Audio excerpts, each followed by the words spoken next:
Bueno, quiero agradecer al Colegio Mexicano de Urología por invitarme a dar esta plática, sobre todo para el abordaje de enuresis y tratamiento de esta patología y enfocado para médicos generales. Vamos a comenzar. Sabemos que el diagnóstico de la enuresis primordialmente es clínico. Sin embargo, pocos pacientes puede ser que requieran algún abordaje más profundo dependiendo del tipo y de grado de enuresis que tengan. Lo principal que hay que mencionar es que el médico primer contacto, ya sea médico general, pediatra general o médico familiar, son la piedra angular de tanto diagnóstico como tratamiento inicial. Recuerdo un poquito la definición de enuresis. Sabemos que la enuresis es la pérdida involuntaria intermitente de orina durante el sueño. En términos generales se considera problemático cuando es por lo menos 3 veces a la semana y el diagnóstico nos incluye que se considera problema a partir de los 5 años de edad. Antes de esto, esos pacientes, aunque tengan fugas en la noche, no requieren ningún estudio adicional ni ningún tratamiento. ¿Esto por qué es a los 5 años? Porque es cuando se considera que el paciente ya está maduro tanto neurológica como socialmente y puede entender que no es normal tener fugas en la noche. En términos generales, no debe haber ningún problema del sistema nervioso central o congénito. En muchos lados van a ver que no se hace distinción entre enuresis y enuresis nocturna, es básicamente lo mismo. Sin embargo, lo que se considera más correcto es llamarlo enuresis solamente. La prevalencia, como ustedes alcanzan a ver aquí, va disminuyendo conforme el paciente va aumentando o creciendo en edad, ¿no? Más o menos entre los 5 y 7 años de edad, del 7 al 15% de los pacientes tienen enuresis y ya que llegan a la edad de adolescentes o la etapa de adultos jóvenes, la frecuencia va del 1 al 3% aproximadamente y luego se mantiene. Y vale la pena mencionar que el 14% de remisión se ha observado cada año que va creciendo la edad del paciente. Por ejemplo, a los 5 años era de X porcentaje, tiene 14% de chances que a los 6 años se quite ese problema, pero no por eso vamos a dejar de tratar estos pacientes. Aquí queda claramente graficado cómo esta prevalencia va disminuyendo y se mantiene ya más o menos estable a partir de los 10, 11, 12 años de edad hasta la etapa adulta, tanto en hombres como en mujeres. Y también es importante mencionar que hay distintos grados de enuresis. La que consideramos leve son menos de 3 micciones o 3 noches mojadas por semana, moderada de 3 a 6 y la que consideramos como grave son todas las noches de la semana mojados. Y niños más pequeños, por ejemplo aquí 5 años de edad, un poquito más de la mitad de los pacientes tienen enuresis leve y una tercera parte enuresis moderada. A diferencia de los pacientes que son de mayor edad, como ven aquí, adolescentes, adultos jóvenes, la mitad de ellos tienen enuresis grave y hasta 40% de enuresis moderada. He aquí la importancia de un abordaje temprano y oportuno.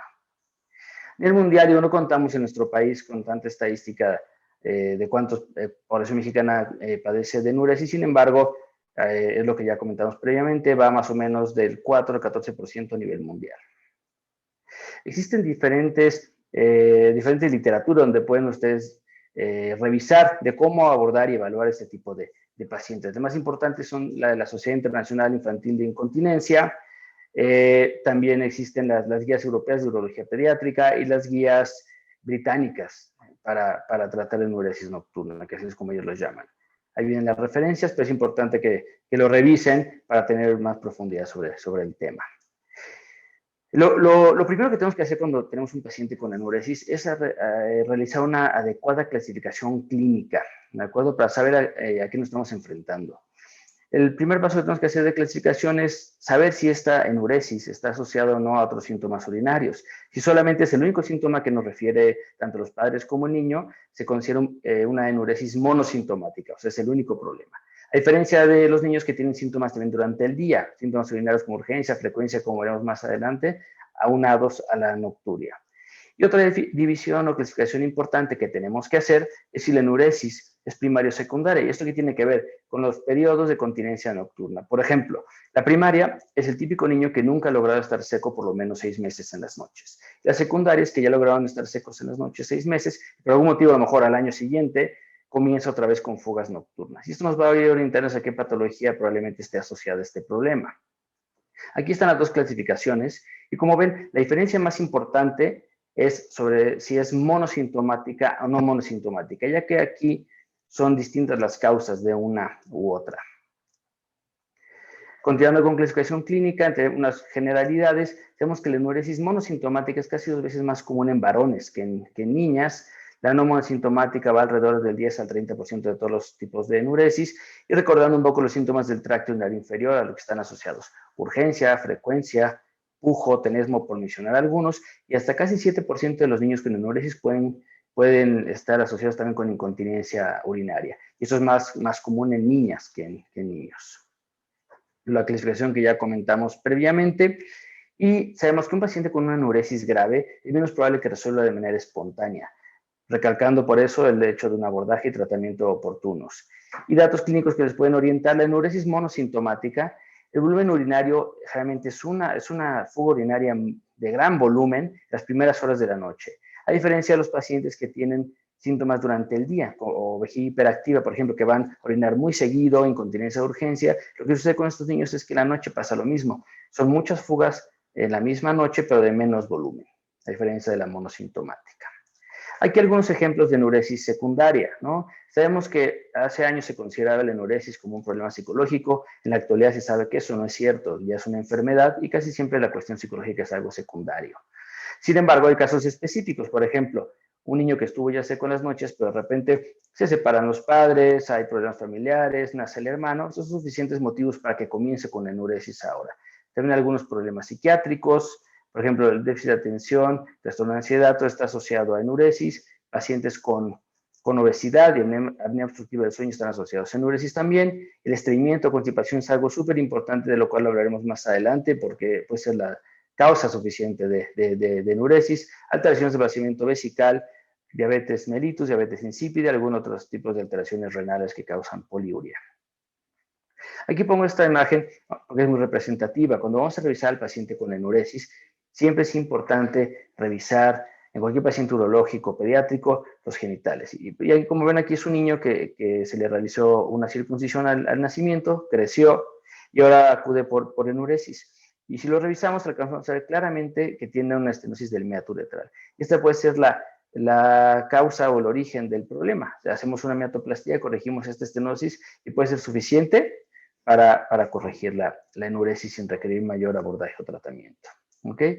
Es muy importante también revisar la parte baja de la espalda, de la columna, ya que podemos ver problemas de espina bífida, como ese abombamiento en la parte inferior, un mechón de pelo en la región lumbosacra, o algunas manchas, algunos hundimientos o hendiduras, e incluso este pliegue glúteo que nos habla de un problema adicional a la enuresis.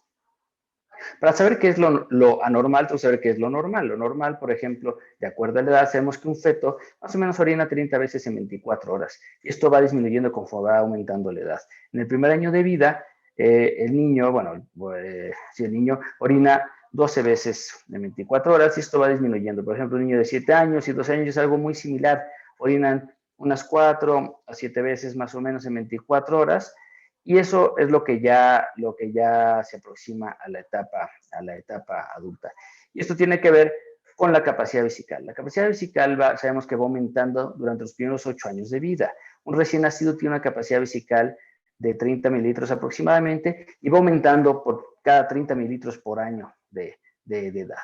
Por eso es que llega hasta los 8 años y ya llega a una capacidad calculada muy parecida a un adolescente o adulto. Ya de ahí se modifica muy poco. Y hay que conocer que hay distintas fórmulas para calcular la capacidad vesical en estas edades, porque así nos va a dar una idea de si los volúmenes urinarios del paciente que estamos revisando son correctos o no. Por ejemplo, en esa fórmula que ven en la parte inferior de la diapositiva, la Y está representada por capacidad vesical, que es igual a la X, que es la edad, más 2 multiplicada por 30. Existe otra fórmula que sería la edad más 30 por 30, obviamente siempre existe una variabilidad de más menos 30 mililitros, pero debe estar en esos parámetros. Sabemos que la enuresis es una patología multifactorial. Como ven aquí, hay varios problemas que pueden estar asociados. Puede haber un retraso en el desarrollo, puede haber una predisposición genética, eso es muy importante. Sabemos que si uno de los padres padeció enuresis, el hijo tiene hasta 40% de posibilidades de padecerla, y si ambos padres sufrieron enuresis, hasta 70% aproximadamente. Puede haber una función de reserva vesicular normal, como ya comentamos, disminución del esfínter urinario, del detrusor, asociado a estreñimiento, puede ser una manifestación psicosomática, un problema del sueño-vigilia, y la más importante, probablemente, o la más frecuente que veremos, será alguna alteración en el ritmo circadiano de la secreción de la hormona antidiurética o vasopresina.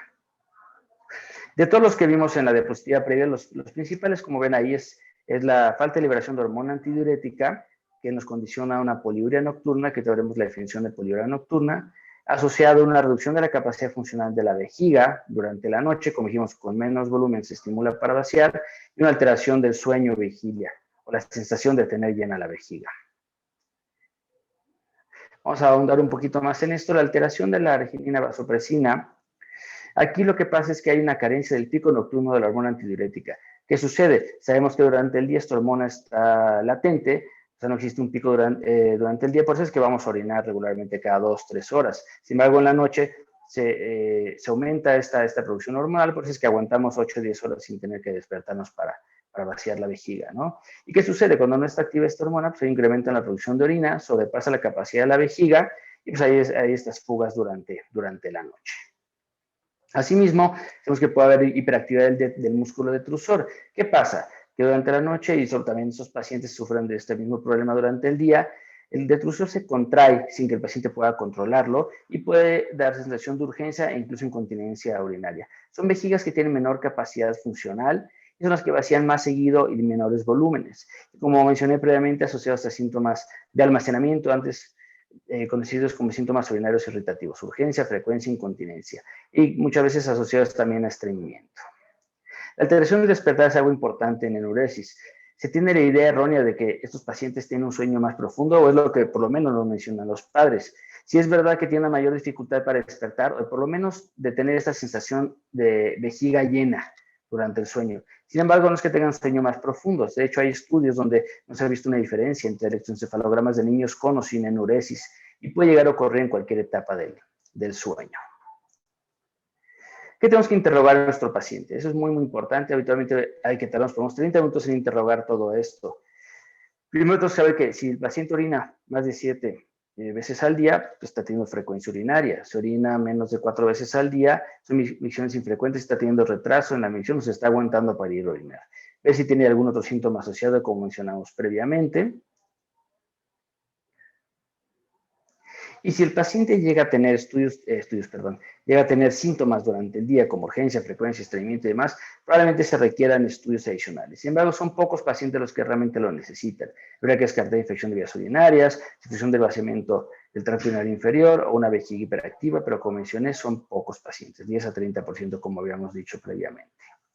Ahora, aquí les recomiendo que busquen esta herramienta, que es la Clinical Management Tool, CMT. Es una herramienta que es como un cuestionario, un checklist que nos ayuda a detectar los pacientes con enuresis, nos logra verificar la información o consejos falsos de recursos poco fiables. Aquí está muy bien la evidencia que utilizan para esta herramienta clínica, ¿no? Y nos ayuda a encaminar las estrategias de tratamiento o recomendaciones basadas en la evidencia.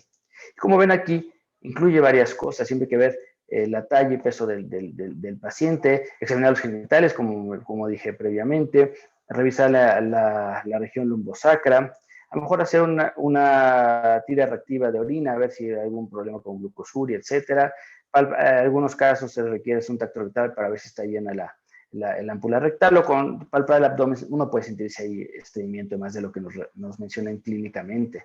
Un estudio neurológico completo, y como ven, es algo muy sencillo y se les recomiendo que lo tengan en su consultorio, por ejemplo, si es sí o no. Y dependiendo la tercera columna, donde si sale una R o positivo en ese caso, son los casos que hay que recomendar para enviar al urólogo pediatra, que es el subespecialista. Sin embargo, muchos casos los puede manejar, como mencioné previamente, el médico de primer contacto. Aquí vienen otros ejemplos, ¿no? De lo que se pregunta en el Clinical Management Tool. Es una herramienta súper importante para realizar en la primera entrevista de un paciente con enuresis. Asimismo, ya que hicimos el interrogatorio de nuestros pacientes y van a realizar una segunda consulta, una herramienta que es fundamental para valorar en la segunda consulta es el diario miccional. El diario miccional trata de simular pues realmente cómo está orinando nuestro paciente. Es el que yo hice, que yo le doy a mis pacientes. Y como ven aquí, esto equivale a 24 horas. Entonces, lo que se recomienda es que abajo impriman 3, 4 hojitas de estas, pongan la fecha. Y como ven, está desglosado por hora, 6 de la mañana, 5 de la mañana el día siguiente. Engloba distintas o incluye distintas columnas. La primera es orinar. Entonces, aquí no hay que decir a los papás que estén tras el hijo diciéndole voy a orinar. Queremos ver realmente cómo orinan ellos. Entonces, a la hora que va a orinar, tienen que apuntarlo. Y tiene que haber supervisión de los padres, porque tienen que cuantificar lo más exacto que puedan los mililitros que están orinando. Por ejemplo, a las 8 de la mañana hace 100 mililitros, a las 12 hace 200, etc. También tienen que apuntar si tienen escapes de orina durante el día, para ver si nos hace diferencia, qué tipo de problema tiene el paciente. El peso del pañal es muy importante. No se estimula que utilicen pañal en general. Sin embargo, para el diario miccional y el diario nocturno, que veremos más adelante, hay que utilizar un pañal. De acuerdo, voy a explicar un poquito más en detalle eso. Los líquidos tomados son muy importantes, tienen que apuntar los mililitros que toman a la hora correspondiente junto con el tipo de líquido. Por ejemplo, leche 100 mililitros, jugo 200, etc. Y qué tipo de evacuaciones están teniendo para valorar el estreñimiento. El día de miccional, como mencioné, 3 días consecutivos. Ahorita que estamos en pandemia, pues bueno, sí pueden hacerlo en casa esos 3 días consecutivos. Sin embargo, cuando van a la escuela regularmente, a lo mejor se recomienda en fines de semana consecutivos. Y haciendo hincapié en que tiene que haber supervisión directa de los padres.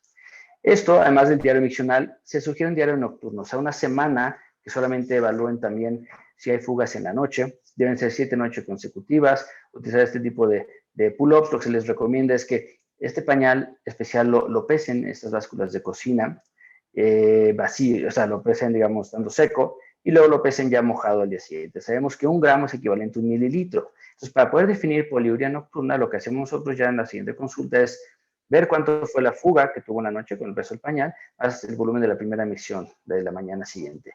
Si hacemos esta suma y nos da más del 130% de la capacidad vesical esperada para la edad, nos hace el diagnóstico clínico de poliuria nocturna. Esto es muy importante porque si eso llega a ser positivo, nos está hablando que hay un problema de la vasopresina o antidiurética. Y les pongo esta tablita. A veces es difícil estar calculando estas capacidades de acuerdo a la edad, pero queda muy claro, ¿no? Cómo se ve cómo ha aumentado la capacidad vesical de los 5 a los 10 años de edad. Si tenemos una capacidad vesical reducida, nos habla a lo mejor de una vejiga hiperactiva. Si tenemos mayor capacidad funcional, nos habla de poliuria nocturna y nos va a orientar hacia qué tratamiento tendríamos que dar.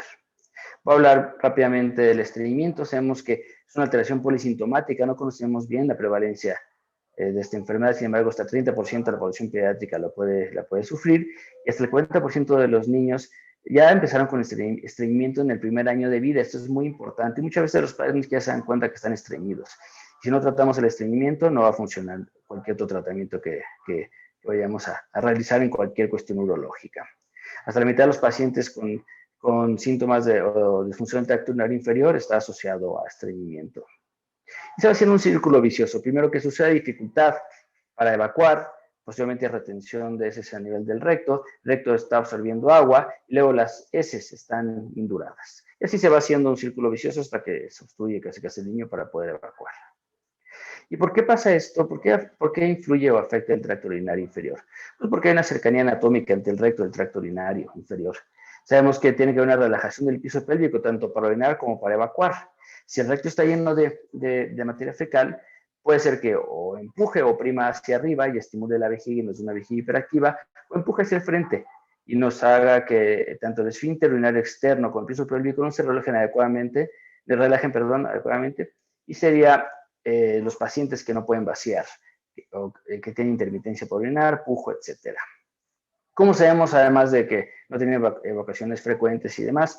Esta es la escala que utilizamos con mayor frecuencia, la escala de heces de Bristol, que ustedes ya la conocen bien, donde es muy fácil, de acuerdo al dibujo y lo que está descrito, clasificar el tipo de evacuaciones que tiene el paciente. Entonces le decimos a los pacientes que le impriman y que evalúen cómo están evacuando. Lo normal es entre tipo 3 y tipo 4. Si tienen tipo 1 o tipo 2, sabemos que está estreñido, y el 5 al 7 habitualmente es diarrea. En cuanto a estudios adicionales, ¿qué puede ser? No es además es un ultrasonido del tracto urinario, solamente para descartar alguna malformación, algo urológico, pero no es estrictamente necesario en todos los pacientes. Y podemos hacer estudios de uroflujometría con electromiografía en casos muy específicos que tengan síntomas durante el día y la noche, o estudios de urodinamia en casos muy selectos, pero es muy raro tener que llegar a esto. Ahora, vamos a hablar un poco de tratamiento. ¿Cuándo tratar? Pues sabemos que si por definición la enuresis no se consigue un problema abajo de los 5 años de edad, pues por lo menos no hay que hacer nada hasta ese momento. Le decimos a los padres, ¿sabes qué? No tienes 5 años y la verdad por definición no se considera un problema, regresa a los 5 años de edad y lo revaloramos. Hay quien sugiere que entre los 5 y 6 años de edad demos indicaciones generales, no sea tratamiento médico en esa etapa, y de acuerdo a los británicos, ellos sugieren que hasta a partir de los 7 años de edad es cuando valdría la pena empezar tratamiento médico. ¿Por qué tratar la enuresis? Sabemos que la enuresis realmente no es una condición que ponga en peligro la vida como tal. Sin embargo, hay bastante literatura que nos orienta o nos ayuda a saber por qué hay que tratarla. ¿Y cuál es? Porque sabemos que la enuresis es una experiencia, un problema que estresa mucho al paciente. Incluso en jóvenes de entre 8 y 16 años de edad, la enuresis sabe que fue la tercera causa más importante de evento traumático, después del divorcio de los padres o peleas familiares. Incluso lo consideran igual o peor que ser molestado o excluido, que les hagan bullying en la escuela. Entonces, algo que impacta mucho la calidad de vida y la psicología del paciente. Y la enuresis pone al paciente en riesgo aumentado de concepto personal y autovalor alterado. El estado emocional también les afecta mucho y se empiezan a aislar socialmente. Entonces, si de por sí es complejo de repente ir a la escuela y demás, pues con enuresis se van a aislar mucho más los pacientes y les va a disminuir la autoestima. Beneficios del tratamiento, pues así hay estudios que nos han reportado que el tratamiento exitoso logra aumentar la autoconcepción y la autoestima en estos pacientes. Entonces, el hecho de tener seca la cama es suficiente para estar con una buena autoestima. Y en pacientes de género masculino también se ha visto que incrementa la autoestima. Los niños se benefician del tratamiento temprano. ¿Por qué? Porque hasta 3% de los pacientes continúan mojando la cama hasta la edad adulta o adolescentes. Si no reciben tratamiento activo durante la infancia es muy complejo. Estos casos son los más difíciles de tratar. Y si por sí es complejo ser adolescente, ahora imagínense con enuresis asociada. Y en niños de edad más avanzada, la enuresis casi siempre son casos más complejos porque tienen 6, 7 noches mojadas por semana. Un dato muy importante es que a pesar de esta información que es bastante contundente, lo que vimos, pocas familias buscan ayuda realmente. Solo hasta 32% de los padres de niños de 7 años y medio más o menos que tienen enuresis consultan al personal de salud. Existen distintas razones que vamos a ver aquí más adelante, como ven aquí. Esperan que el niño, pues dicen, bueno, que sí moja la cama, pero esperan que se quite solo, salga de esto por sí mismo. Les da sentimientos de pena o necesidad de sobrellevarlo sin ayuda adicional de un profesional de la salud, ¿no? Creen que es berrinche o alguna cuestión emocional o conducta del paciente, lo cual es algo totalmente erróneo. Miedo o culpa de que son malos padres, que piensan que son malos papás y que por eso el niño se está orinando. O realmente piensan que sí tiene un problema su hijo, pero que no hay nada que sea al respecto. O sea, no conocen que existen médicos que se dedican o que pueden tratar este problema. Ahora vamos a comenzar a hablar un poco más de las opciones de tratamiento con las que contamos, pero para saber si nuestros tratamientos los consideramos exitosos, pues necesitamos definir esto. ¿Cómo sabemos que hay una buena respuesta a la intervención que vayamos a escoger? Pues que el paciente tiene 14 noches consecutivas secas, ya no tuvo fugas, o que hay una mejoría del 90% del número de noches mojadas. La respuesta parcial a la intervención son menos de 14 noches, o sea, son menos noches mojadas, secas, perdón, pero sin llegar hasta 14, y una mejoría parcial se considera del 50-90% de mejoría. El primer paso en el tratamiento de los niños con enuresis son las famosas medidas generales o lo que conocemos como uroterapia, ¿ok? Si no dominamos esto, es muy poco probable que haya un buen resultado del tratamiento médico o lo que esté indicado, ¿de acuerdo? Los niños son de rutina, así como tienen su rutina para cierta hora específica, bañarse, comer, dormirse. Es una buena rutina para síntomas urinarios, para ir a orinar adecuadamente. Primero se les sugiere que tengan una ingesta normal de líquidos durante el día. Es muy importante, si tienen el concepto erróneo de que hay que restringir líquidos, pues durante que despiertan hasta el mediodía, ¿no? Tienen que hidratarse incluso un poco más para que en la tarde ya no exijan tantos líquidos y puedan suspenderlos a partir de las 7 de la noche. También hay que adecuar los líquidos de acuerdo a la actividad física, temperatura y dieta del paciente, evitar bebidas cafeinadas por ejemplo, café, té negro, refrescos, ¿no? Y no hay una restricción específica de dieta que habría que hacer, salvo esto de las bebidas con cafeína. Hay que ver, sugerir es que tengan un patrón miccional adecuado. Sabemos que los niños tienen que orinar por lo menos 4 y unas 7 veces al día. Si es más, ya evaluaremos, pero lo indicado, lo que se sugiere es que tienen que orinar cada 2 horas, máximo cada 2 horas y media. Para ayudarles con esto, existen relojes especiales para niños, que son para enuresis, que se pueden programar cada 2 horas. Suena alarma, dejan lo que estén haciendo de actividad y tienen que ir a orinar, ¿de acuerdo? También, además de esta medición por horario y este patrón, se sugiere restricción hídrica después de las 7 de la noche para que por lo menos pasen 1 o 2 horas del último líquido antes de que duerman, que orinen antes de dormir. Y también es muy importante mencionar que, sobre todo en las niñas, la posición para orinar es algo fundamental. Las niñas tienen que sentarse bien en el baño, las piernas no tienen que colgar, tendrán que utilizar un baño pequeño o incluso pisar con un banquito para que las rodillas estén en 90 grados, logren bajar su ropa interior hasta abajo, hasta los pies, y eso les permite abrir las piernas y que relajen bien el piso pélvico y puedan vaciar bien la vejiga. Despertar al paciente en las noches para orinar es una medida que solamente funciona en esa noche específica, pero no resuelve el problema a largo plazo, entonces realmente no se sugiere. Solo estarán cansados tanto los padres como el paciente. También se sugiere un sistema de recompensas. Hay que premiar al paciente por una adecuada rutina. Si él siguió esta rutina que estamos recomendando, hay que premiarlo a lo mejor el fin de semana, ¿no? La recompensa no va de acuerdo a las noches secas, porque puede ser que el paciente haga su máximo esfuerzo, va a tener noches que va a mojar, pero si sabemos que hizo bien su rutina, se le da un premio. O por el contrario, no siguió las recomendaciones, pero empieza a tener noches secas y lo premiamos por eso, pues no, el paciente no entiende el mensaje. ¿Qué tenemos de tratamientos principales? Pues bueno, podemos dividirlos en 3: alarma para enuresis, desmopresina y anticolinérgicos, dependiendo de la causa, ¿no? La alarma es pues el tratamiento de primera línea en muchos pacientes. Podemos en general considerarlo en cualquier tipo de paciente. No conocemos bien el mecanismo de acción, pero se sabe que es como algo muy pavloviano, una programación por reforzamiento. Se despierta el niño y que suena la alarma, hay que despertarlo hasta que ya solito va agarrando esta rutina, ¿de acuerdo? Los objetivos es que el paciente reconozca la necesidad de orinar y aprenda estas conductas conforme va pasando el tiempo. No se recomiendan enuresis poco frecuentes, menos 2 fugas por semana en las noches. Padres poco cooperadores, porque van a decir, es que no sirve la alarma, no, sí sirve, solo que si los padres no se despiertan, el paciente no se va a despertar. Entonces, si los padres no llevan al niño a orinar, aunque ya tenga fuga, no va a llegar a tener este reflejo condicionado posteriormente. O si los padres culpan al paciente, es una mala idea. Sin embargo, si empieza a funcionar, se evalúa la respuesta a las 4 semanas. Si está bien, se continúa por lo menos 3 meses y se reevalúa al paciente. Y tiene un éxito bastante importante, con el 70%, incrementándose conforme más tiempo la vaya utilizando. Sin embargo, hasta el 30% puede tener recaída a los 6 meses. Ventajas: tampoco hay efectos secundarios porque realmente es un aparato, ¿no? Ahí se ven ejemplos de la alarma. Tienes el electrodo en la punta que va puesto en la ropa interior y la cajita que vibra en otra parte de la pijama. Vamos a ver un poquito de desmopresina. Desmopresina es un análogo de vasopresina. Es un agonista puro de receptores B2 del riñón.